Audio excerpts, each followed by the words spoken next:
Hey guys, and welcome back to my channel. I wanted to take a moment to talk about what's happening in the Ukraine right now. I know it is very heavily on many of our minds, and many of us are wanting to know what we can do to help, especially those of us who feel like we are a million miles away. Today, I'd like to highlight an organization that is boots on the ground right now, and that is World Central Kitchen. It was started by Chef Jose Andres and his wife, and they actually started many years ago with the tragedy that happened in Haiti, and they have done amazing work all over the world over the last, I think, 10, maybe 20 years at this point, helping feed people in countries that are being torn apart by tragedy and trauma and war. And right now they are on the border, I believe in Poland, and they are working day and night to make healthy, warm food for refugees coming from the Ukraine, men, women, and children who are crossing the border, who are doing everything that they can to get there. World Central Kitchen, it can be found online at wck.com. They have their story, they have what they do when they are not being amazing heroes working in these areas, and they do have a spot where it can let you know what you can do to help their organization and to help them keep going so that they can continue to do the amazing work that they do. If you have kids and you're wanting to show them what we can do for people in these circumstances, you can actually see Chef Andres on the Waffles and Mochi show, which is actually where I first saw him when I was watching that show on Netflix with my two kiddos. He is in the episode all about water. So World Central Kitchen, they are doing amazing things across the world, helping feed people in need, and they are doing something that so many of us wish we could do, which is provide some comfort. And with that, let's go ahead and dive into today's video.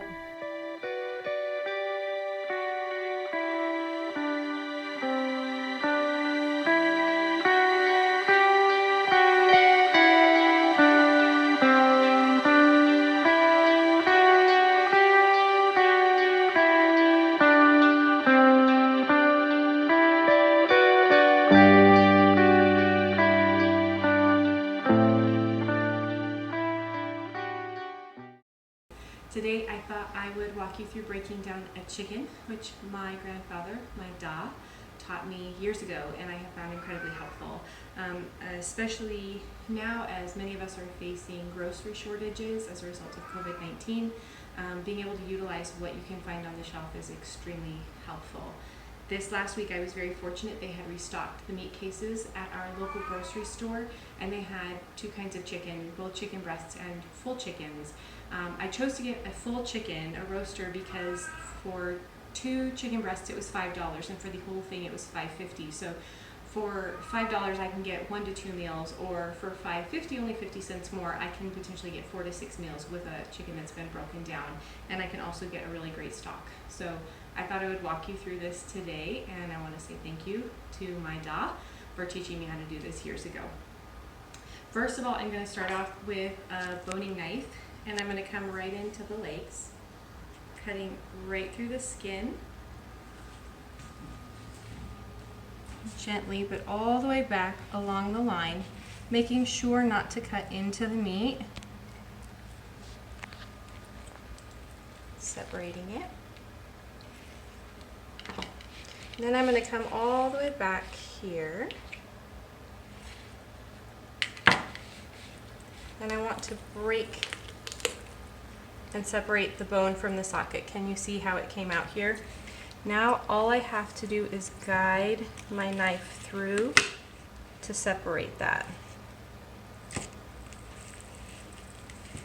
If you meet resistance, you're hitting that bone. You should not be hitting resistance. And there's my first piece off.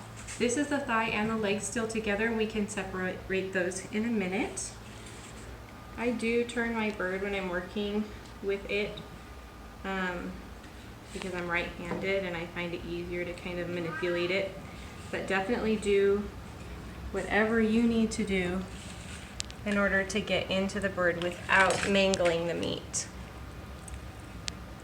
This is something that I think intimidates people, but this is something anybody can do. Now I can see that bone. I can come right in here. And you can see I'm actually getting really close to the back of the bird. I want to maximize the amount of meat that I'm getting and minimize the loss, minimize that waste. And I can come right in, see that I've come to the bone. Even if you've been doing this a long time, you can make a mistake and separate that piece. Now I've got two beautiful pieces set aside. Next, I like to come in and break through and take the wings off. I'm cutting the skin out of the way so that I can see what I'm doing. Once again, I'm going to pop that right out of the socket. And that's going to help me, and you can see I've popped it out there so that I don't mangle my breast meat when I want to go in and get that out.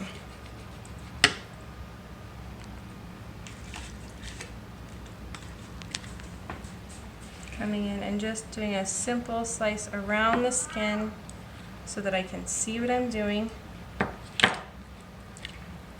and then popping the socket out. And it does take a little bit of force sometimes to get that little bugger to come out. But just keep trying to work it and it will separate.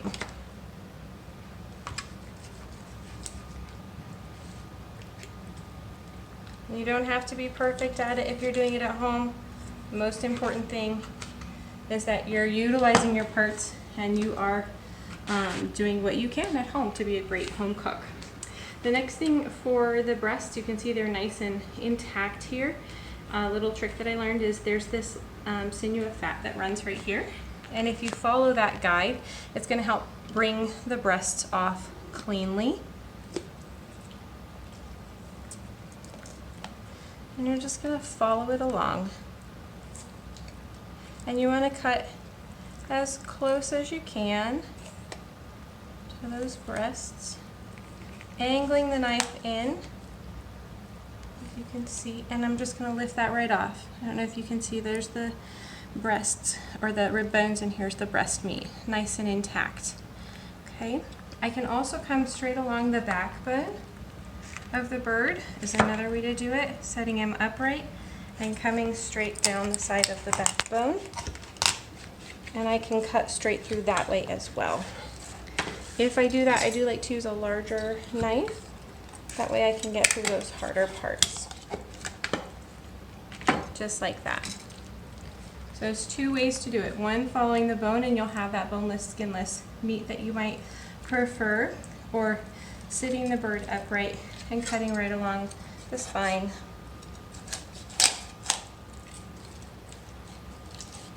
In which case you'll have a nice bone-in piece of meat. I'm going to go ahead and remove this to my stock pot because that's going to go to making some lovely chicken stock. Then I'm going to take a big butcher's knife here, and I'm going to come right in on the breastbone and give it a little bit of heft.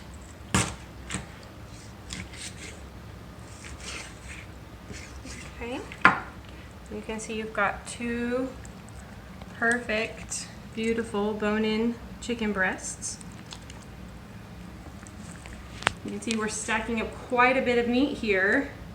This is the other really beautiful thing about this is for $5.50 I'm getting a whole heck of a lot more meat than two boneless, skinless chicken breasts. Then if I want them to be boneless and skinless, I'm going to use my fingers to lift up on some of these areas. Follow along that bone very carefully so as to minimize any loss of the meat. And I'm just going to remove that, making sure that my blade is moving away from me so that I don't bring off any fingers in the process. And I'm not the cleanest butcher, but I'm feeding my family 4 to 6 meals a lot less than I would have otherwise. So there we go, boneless. And now if I want it to be boneless and skinless, I can simply use my fingers to draw back that skin all the way up to the top of the fat.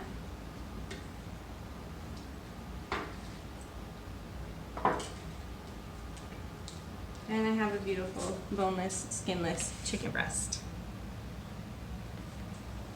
All of these pieces, including the skin, I can actually toss directly into what I'm using in my Instant Pot. You can toss it into a regular stock pot as well, and I can make the stock out of that. I do really love using the skin, the bones, the fat when I'm making a stock because that's going to give it a beautiful mouth feel, that silkiness that you want in your soups. So definitely keep all of those pieces.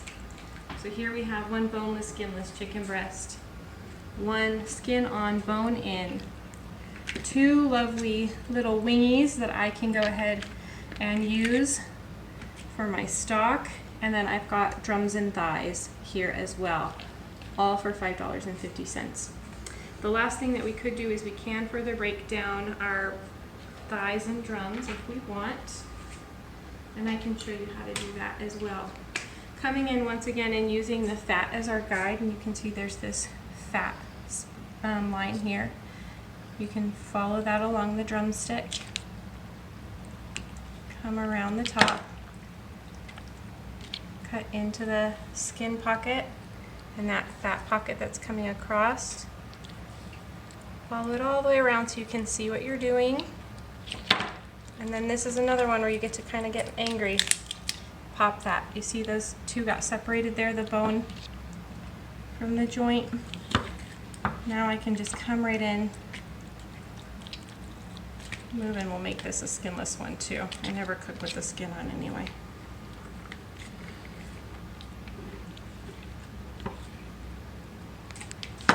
And now I have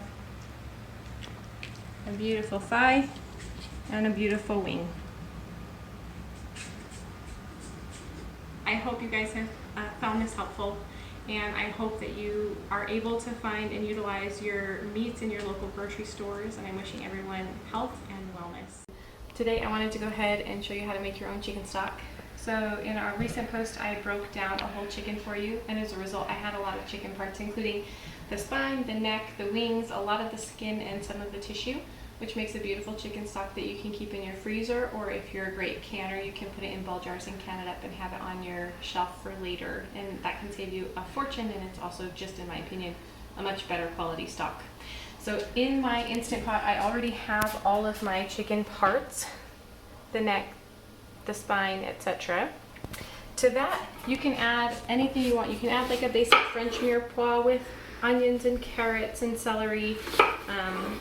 I really just love having just a big onion. I think it adds a nice flavor. So it's easy peasy. I just toss it all into my Instant Pot. I get water, and I want to come up over the top of everything. You just want to make sure you're not going past your max fill line. Now I have just the parts from one chicken in here, but if you are breaking down multiple chickens, you can stuff them and pack it in really, really tight and just add enough water. You're also going to get some liquid out of the chicken itself, so the amount of liquid that I currently have in here actually will rise up just a little bit, so I actually tend to go a little bit below that max fill line.